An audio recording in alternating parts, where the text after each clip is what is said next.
자, 오늘은 그 임대차 3법의 의미와 시행 후 영향은 어떻게 되는가에 대해서 알아보겠습니다. 임대차 3법에 대해서 요즘같이 이제 말도 많고 탈도 많죠. 왜냐하면 임대인과 임차인 사이에서 임대인이 입주하고자 할 때 임차인이 계약갱신 청구권을 행사함으로 인해서 임대인이 집주인임에도 불구하고 입주하지 못하고, 또 임차인 입장에서는 보면 임대차 계약갱신 청구권이 있어서 4년 동안 계약기간을 갖다가 사용수익할 수 있지만, 그러면 4년 후에는 어떻게 될 것이냐. 4년 후에는 또다시 폭등한 전세가를 감안하고 새로운 주택을 이제 이사를 가야 되는데, 그런 부분 때문에 임대인과 임차인이 그 문제가 많이 발생하고 있습니다. 또 이번에는 뭐냐면, 임차인이 집을 구하지 못해서 새로운 주택을 또는 아파트를 갖다가 일반 매물로 취득해서 입주할 목적으로 샀는데도 불구하고 종전에 그 임차인이 매도인에게 이사갈 의사표시를 했고 그를 신뢰하고 매매 계약서를 작성했는데도 불구하고 그 매매 계약이 이행이 완료되기 전, 이행되는 과정에서 임차인이 계약갱신 청구를 행사하게 되면 그 계약갱신 청구는 특별법으로 보호를 받고, 임차인이 매도인에게 이사를 가겠다는 약속은 채권계약이기 때문에 특별법의 우선의 원칙에 따라 가지고 임차인이 계약갱신 청구는 유효하게 적용이 되는 거죠. 그러면 우리가 이런 상태에서 임대차 3법이 과연 무엇이고, 그러한 임대차 3법이 시행되는 과정에서 임대인은 어떻게 대처하고, 그리고 임차인은 어떻게 대처하는가를 갖다가 1강, 2강, 3강에 나눠서 강의해 보도록 하겠습니다. 자, 보면 임대차 3법의 의미와 시행 후 영향은, 첫 번째 임대차 3법에 대해서 알아보고요. 그 다음에 임대차 3법은 어떤 효과가 있고, 이러한 임대차 3법 시대에 혼란에 빠진 임대차 현황에 대해서 한번 설명을 해보도록 하겠습니다. 자, 두 분, 임대차 3법이 과연 무엇일까? 임대차 3법이 과연 무엇일까? 이런 게 나오죠. 이 임대차 3법은 계약갱신 청구권과 전월세 상한제, 그리고 전월세 신고제가 있는데, 이미 계약갱신 청구권제와 전월세 신고제는 이미 2020년 7월 30일부터 시행이 됐죠. 그러나 전월세 신고제 같은 경우는 2021년 6월 1일부터 시행되는 제도입니다. 아직은 시행되지 않았죠. 그래서 이런 세 가지를 갖다가 우리가 계약갱신 청구권제하고 전월세 상한제하고 전월세 신고제를 우리가 합쳐서 임대차 3법이라고 합니다. 자, 임차인이 주택을 2년 동안 사용수익하고 1회에 한해서 임차인이 계약을 연장할 수 있는 권리죠. 이런 경우는 주택임대차법 제6조에 계약이 갱신에 명시가 되어 있는데요. 임대인과 임차인이 계약기간 끝나기 6개월 전부터 한 달 전까지 기간에 임차인에게 갱신의 거절을 통지하지 아니하면, 이렇게 주택임대차법 제6조 계약이 갱신에는 임대인이 임대차 계약이 끝나기 전 6개월 전부터 한 달 전까지. 근데 문제는 이제 이 법이 2020년 12월 10일부터 어떻게 개정이 되냐.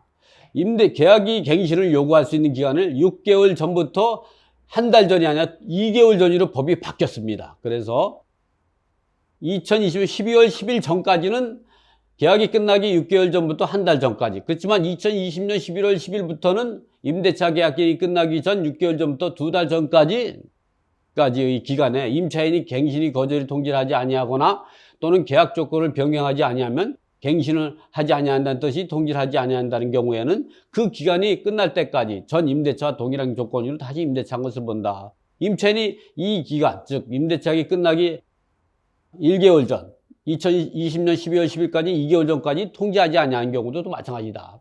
그래서 이러한 경우 이 기간 동안, 즉 임대차 계약기간이 끝나기 6개월 전부터 2달 전까지는 그 계약갱신 청구를 행사해가지고 2년 동안 더 살 수가 있는 거죠. 그러니까 최장 기존 2년하고 추가로 이제 2년을 더 살 수가 있어서 최장 4년을 보호받을 수 있는 제도입니다. 계약갱신 청구권 제도는. 자, 계약갱신 청구권은, 그러나 이 계약갱신 청구권이 만능이냐? 여기에 예외 조항을, 단서 조항을 두었죠. 단서 조항 어떤 조항을 뒀냐면, 집주인이 본인 또는 직계 존비속이 직접 거주할 목적인 경우 세입자의 계약갱신 청구를 거부할 수 있습니다. 그러니까 우리가 기본적으로 집주인이라든가 집주인의 직계 존비속이 입주를 목적으로 거주할 목적으로 임차인이 계약갱신 청구를 거부할 수가 있는 거죠. 그래서 이런 부분들은 임대인과 임차인이 꼭 알고 있어야 되는 상황입니다. 그러나 이것이 허위로 그 입주할 거를 갖다가 하게 되면 손해배상 책임도 있다는 걸 우리가 주지하고 있어야 되고요. 자, 전월세 상한제는 뭐냐? 임대인이 계약을 연장할 때에는, 즉 전세금이나 월세의 상승폭을 5%의 제한한다. 집주인이 변경되어도 이 조항은 그대로 적용이 된다. 그러니까 결국 뭐냐면 우리가 기본적으로 2년 동안 하고 또 계약갱신 청구를 주장해서 2년을 초과해서 살고 총 4년 동안은 임대차 보증금에 또는 월세에 5%를 증액할 수 없다는 거죠. 이건 강행 규정입니다. 이 전월세 신고제도 같은 경우는 주택 임대차 계약을 맺으면 30일 이내에 계약 당사자와 보증금, 임대료 또는 임대차 기간 또는 계약금, 중도금, 잔금 납부 등을 계약상을 내서 시군구청에다가 신고를 해야 된다는 거죠. 지금 우리가 부동산을 살게 되면 부동산 실거래 신고를 하죠. 이와 마찬가지로 2021년 6월 1일부터는 이 전월세 시도 시군구청에다가 부동산 소지지 관할 시군구청에다가 신고를 해야 합니다. 이 제도는 6월 1일부터 시행됩니다. 지금까지 얘기한 게 부동산 3법에 대한 골자입니다. 그 중에 이 전월세 신고제만 2021년 6월 1일부터 시행되고 있다는 거. 그리고 임대차 3법은 과연 무엇이냐? 임대차 3법이 어떠한 효과를 가지고 오게 되는가? 이 임대차법은 분명히 임차인을 보호하려고 하는 긍정적인 효과가 분명히 있는 겁니다. 그러나 그 과도기 상에서 임대인과 임차인 사이에서 그 문제가 많이 발생하죠. 왜냐하면 임대인 같은 경우는 집을 사가지고 입주할 목적으로 한다든가 또 하나 목적이면 주변 시세가 많이 올랐는데 과거 몇 년 전, 4년 전에 보증금으로 계속 임대해야 한다는 목적으로서 소유권에 대한 임대인이 권리를 침해받는다는 이 비판이 이루어지고 있지만 임차인 입장에서는 4년 동안 주거 안정을 보호받을 수 있다는 긍정적인 효과가 있습니다. 그래서 보면 임차인이 권리를 2년에서 4년으로 연장해 주거의 안정을 기하고자 만든 제도이다.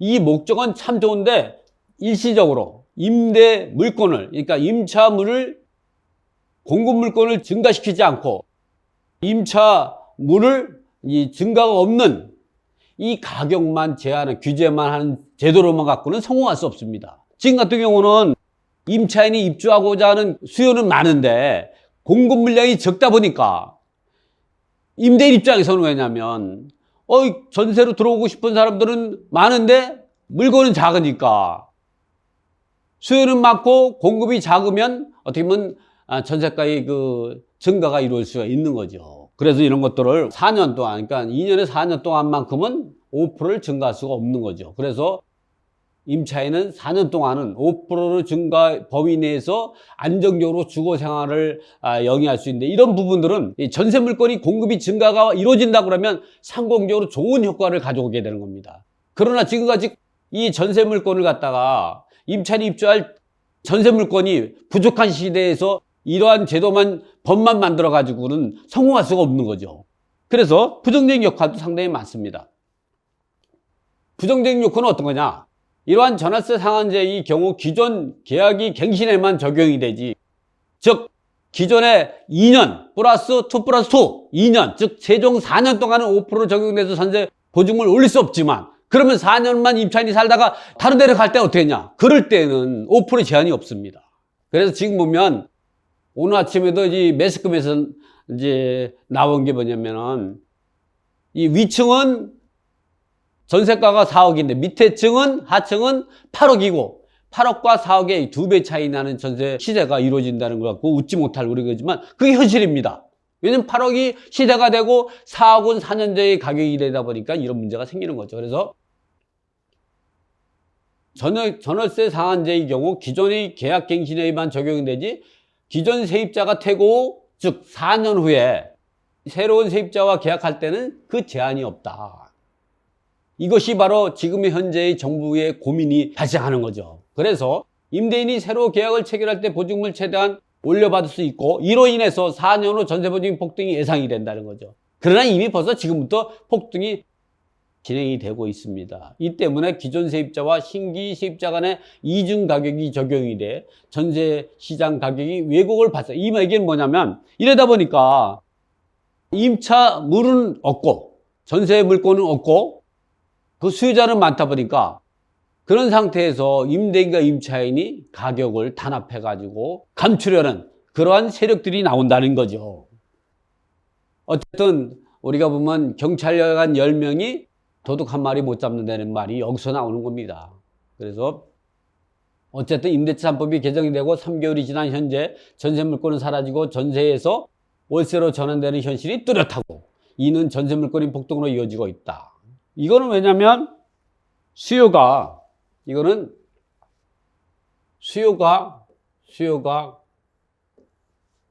공급보다 많기 때문에 그렇죠. 지금 뭐 전세 물건은 하락되고 월세 반전세로 증가되고 있죠. 이렇게 떨어지고 이 전체 자체가 물건이 줄었으니 뭐 이야기할 것이 없는 겁니다. 참 이런 문제는 나중에 후손을 위해서라도 우리가 상당히, 그래서 법을 만들 때에는 우리가 상당히 그 심사숙고해서 법을 만들어야 되는데 이번 임대차 3법 같은 경우는 이 긍정적인 요인만 바라보고 부정적인 요인은 생각하지 못했던 것이 문제가 되지 않았나 생각.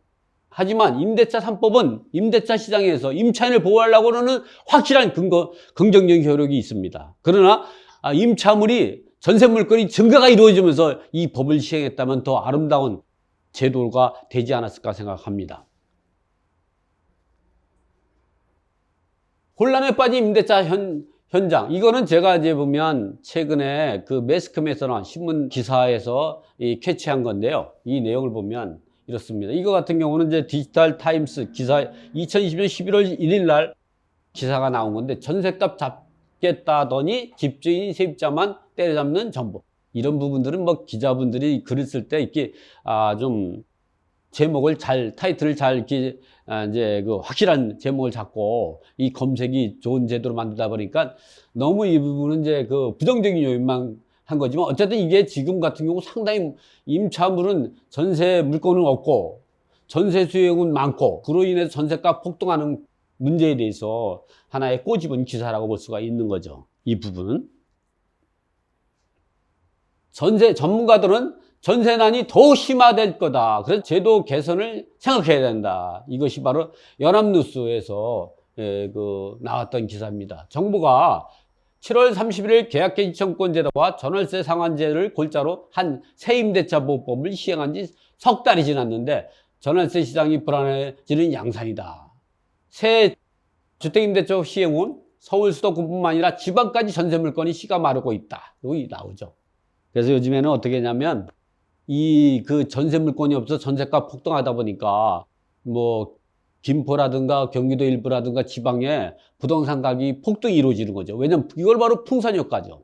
그래서 우리가 여러분들이 이제 이런 거를 벗어나려고 그러면 사실은 지금 같은 경우 보면 전세가가 거의 80% 정도, 시세의 80% 육박하는데 나는데 보니까 임차인도 그 임대인에게 계속적으로 당할 수만은 없는 거죠. 그래서 이런 경우는 내 집 마련하는 것도 상당히 도움이 됩니다. 이 내 집 방법 같은 경우는 이 아파트 같은 경우는 금액이 커서 못하지만 다세대나 연립주택 또는 그 주거용 오피스텔 같은 경우는 여러분이 전세 시작 갖고 충분히 살 수 있고 그런 것들이 지금 이 아파트 가격이 오르다 보니까 풍선 효과로 가격이 계속적으로 올라가 있다 보니까 교통이 요지, 그러니까 지하철 역세권에서 도보로 10분 거리에 있다 그러면 그런 것도 한번 사는 것도 우리가 한번 해결책을 벗어날 수가 있는 거죠. 우리가 평생 이러한 제도에서는 임대인과 임차인이 싸워가지고는 임차인이 임대인을 이기긴 상당히 어렵습니다. 그래서 그러다 보면 나도 임대인이 되는 이런 제도도 한번 생각해 볼 필요가 있습니다.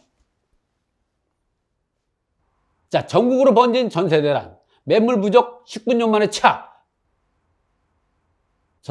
서울 전세 중간값이 처음으로 평균 5억을 돌파했답니다. 정부에서는 이제 마땅한 해법이 없는 거죠. 왜냐하면 공급 대책이 있어야 하는데 공급 대책이 없고 하다 보니까 이 문제가 있어서 정부가 계약갱신 청구권과 그리고 전월세 신고제를 도입한 지 세입대차법을 시행한 지 3개월 만에 전셋집 품귀 현상이 전국으로 확산되면서 역대 최악의 수준으로 치닫고 있는 것으로 나타났다. 서울과 수도권 내에서 시작한 전세 대란은 지방 주요 도시로 빠르게 확산하고 있다. 그래서 수도권 전세 수급 지수는 지난달 194를 기록해 2014년 9월 14일 195 이후 7년 1개월 만에 가장 높아졌다. 이런 부분이죠. 그리고 이 정부는 마땅한 해결책이 없는 상황에서 여당이 표준임대료 제도나 전월세 상한 제도를 신규 주택에 적용하는 내용을 담은 개정안을 내놨지만 반발과 부작용 때문에 시행하지 못했다. 어쨌든 이 제도는 전월세 신고제도가 시행돼야만이 계약 임대차 3법이 마침표를 찍을 수 있는데 전월세 신고제는 2021년 6월 1일부터 시행하다 보니까 그때까지 마땅하게 이 제도를 제한할 수 있는 것이 없다는 것이 조선일보 기사고, 그 다음에 권대중 박사가 명지대학교 이 부동산학과 권대중 이 박사가 제 지인인데 이런 얘기를 담았죠.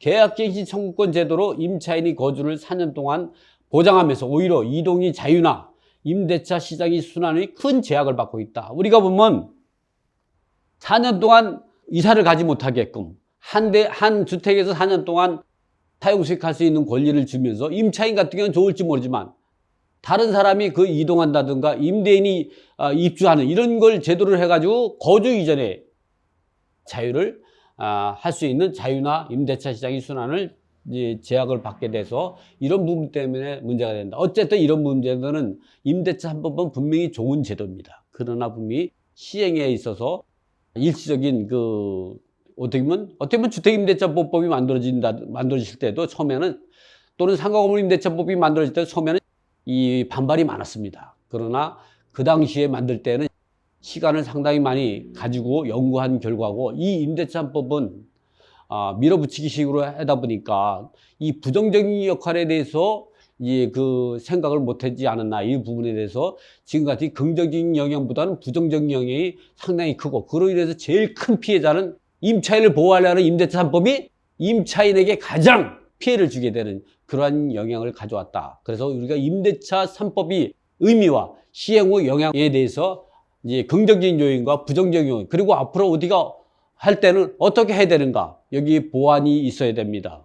그래서 또 여기에 또 문제가 되는 게 일시적 2주택 같은 경우도 문제가 많이 되죠. 그 부분은 제 2강, 3강에서 다뤄보도록 하겠습니다. 그래서 제 1강은 이거로 마치도록 하겠습니다. 수고했습니다.